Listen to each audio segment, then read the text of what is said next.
जोहार गाते को सगुन सेता सानाम गाते को आमगे आमिज बायरे यूट्यूब चैनल पाटा को आपे सानाम को सगुन दाराम बना आ सगुन जोहार आशा इन गाते को भागी के मेना पिया तो इन हो भागी के मेने냐 गाते को जुदी दुनिया रे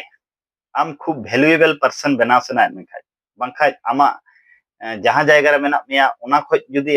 आमा माने वैल्यू जहां को लेया पर्सनालिटी ते स्ट्रांग बनाव सना मेखाय ताले मिटन जिनिस गे आम कोरा इदि तमा ओना दो गाते को आम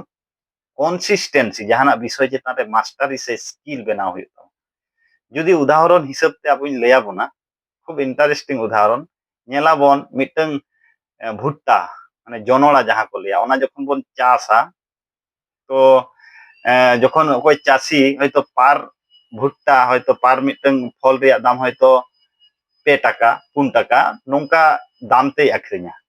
ओना भुट्टा जखन से ओना जनोड़ा जखन बाजार रे चला तखन ओना रिया दाम हयतो ओका ओका जायगा हयतो 5 टाका 10 टाका किंतु गाते को ओना भुट्टा गे जुदी जहां रापा काते एमामा ओना हयतो 20 থেকে 25 টাকা তে আখরিয়া সে আরো জাস্তিতে আখরিয়া তাহলে নোয়া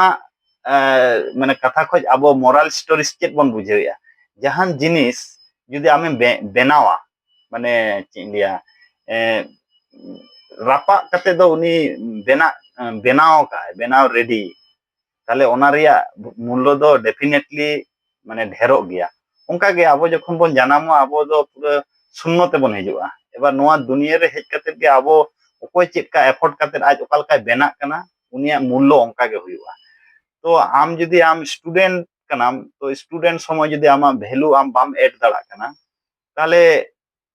नॉर्मल जीवन यापन काते गे आमा जीवन चला तो आम स्टूडेंट बांखा जहाना रे जुदी आम मास्टरी बेना बांखा दो परिश्रम करते एम स्टैंड अपवा ताले आमा वैल्यू ऑलवेज मांग से चला तमा से चेतान से रकाब तमा से ढेरो तमा